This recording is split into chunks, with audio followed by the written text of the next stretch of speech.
Apologize for my freeze dryer going there in the background, but I'm going to make this nice and short. But I kind of decided to do this at the last minute, and I got it pre-freezing, so I don't want to interrupt that. But what I thought I'd do is make a video on doing a chicken stock. And what I did was in my slow cooker, I cooked about 15 pounds of raw chicken to get 10 pounds of cooked chicken, and shredded that, and that was in my last video, I think, if I do this in the right order when I post these. But what I was left with was all this stock, and I want to take this stock, and originally I was going to make some gravy with it and freeze dry that, but you know, I think it'd be better to do a stock, and then if I want gravy I can use it for gravy. If I want just stock for another recipe, I'll have powdered stock. So a better option would be to make this stock.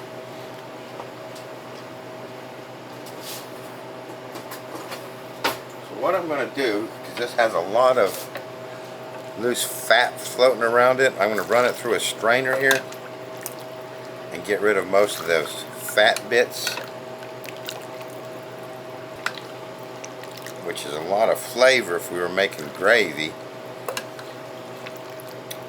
But I think it'd just be better to make it freeze dry and make a video on making chicken stock, freeze dried chicken stock. That should give me plenty of room to get the rest of that in there.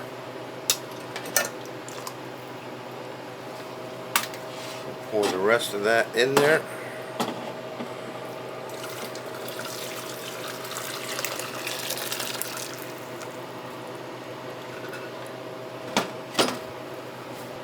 Alright, so that's all the sludge, I guess you'd call it, off my chicken breasts. Drained off. Let's see if we can get it all in here. I'd just like to get it all in one thing if I can. Oh yeah, just about. So that is 8 cups, I think that is. Let's see. Yeah, 8 cups is my 8 cup thing. So I'm going to let this cool down, and then we'll stick it in the refrigerator overnight, and any fat that remains on that will come to the top, and I'll bring you back for taking the fat off of my chicken stock. Full of flavor, that is. Alright, back to my freeze drying. Okay, so we've had this sitting in the fridge for more than a couple days, actually. And as you can see, there's not too much fat on there, but what is on there has come to the top. So we are going to get rid of that as best we can.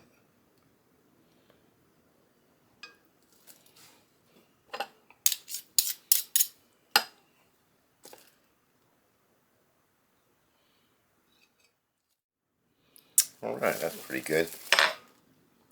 Let me get this cleaned up and we'll tray it up. So what we have here is 8 cups of chicken stock. So I'm going to put 2 trays of 4 cups. So we're just going to take the stock out of here until we're down to 4 cups.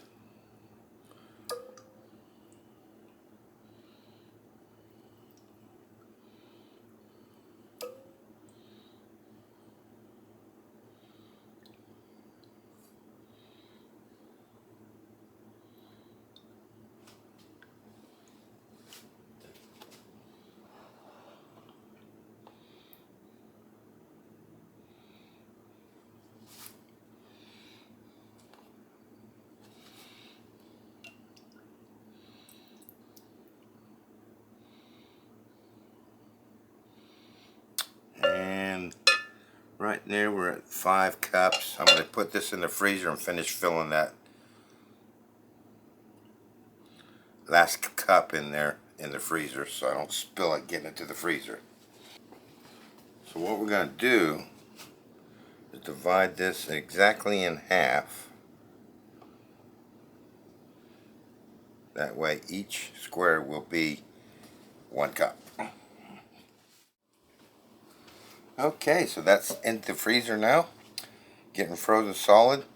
There was a little bit of sediment at the bottom of this measuring bowl here, so one of my trays is going to be probably produce a little bit more powder than the other, but it'd be close enough.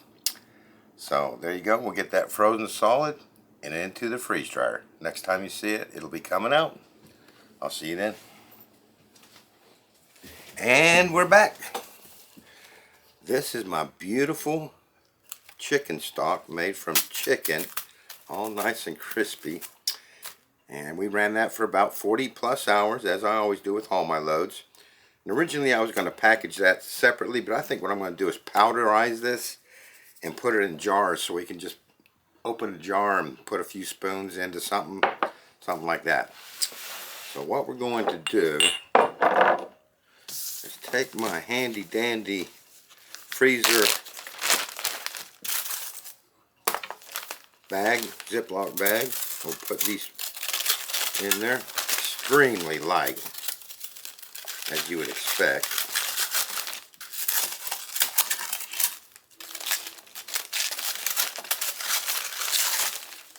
That is roughly, what did we say, 4 cups, I think.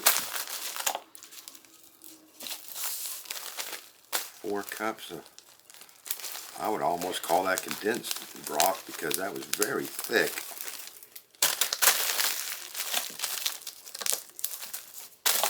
Take that, get a rolling pin out, and just crunch that up. Look how quick that crumbles. Perfect. Beautiful.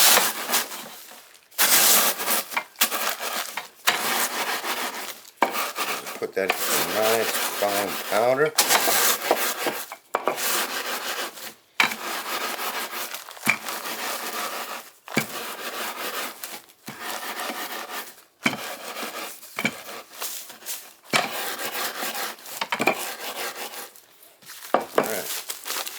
So, that is 4 cups of broth.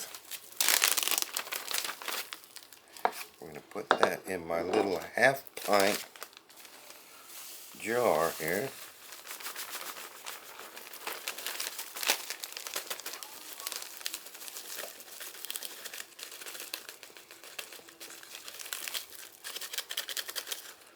Like that.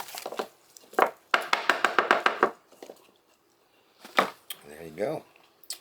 One more jar.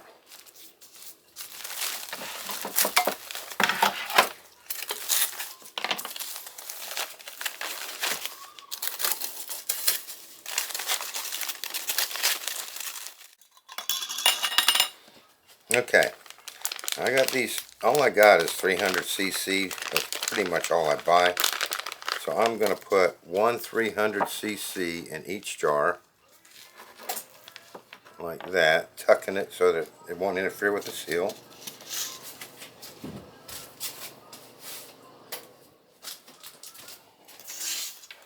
And what we're going to do is I bought me a new little tool for vacuum sealing. It does small mouth, which these are, or large mouth, if that was a large mouth jar. A little jar sealer, battery operated. So all we do is we put the lid on there, put it on there like that, hold it down, and let it vacuum out. They say about 20-30 seconds. It'll cut off if you leave it long enough, but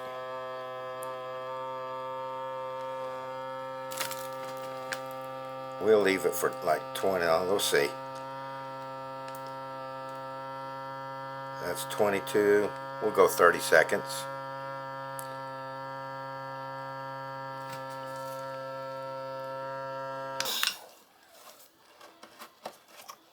Just like that, and that is sealed. We'll keep this out. We'll keep an eye on that. Make sure that that remains sealed.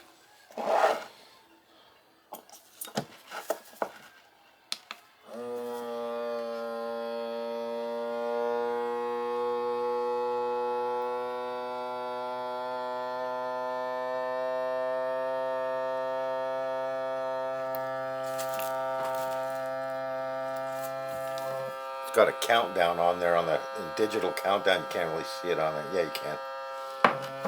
It counts seconds that you've been vacuuming it. Yeah, I'm going to do this one for 30 seconds. Press stop. We'll see if it's sealed. Looks good. Like I say, we'll leave these sitting out for probably a week just to make sure that that seal maintains. And once I'm satisfied with that, we'll put it away in long-term storage. Handy dandy little vacuum sealer. And I'm going to put a link to this in my Amazon store, which is an affiliate link, and it helps the channel if you order through my store. And they're not that expensive. It's on sale right now as of the day of recording, and seems to be doing a really good job, so I'm happy with it. So I'll put a link to that in my store, and I thank you guys for watching, and I look forward to seeing you next time.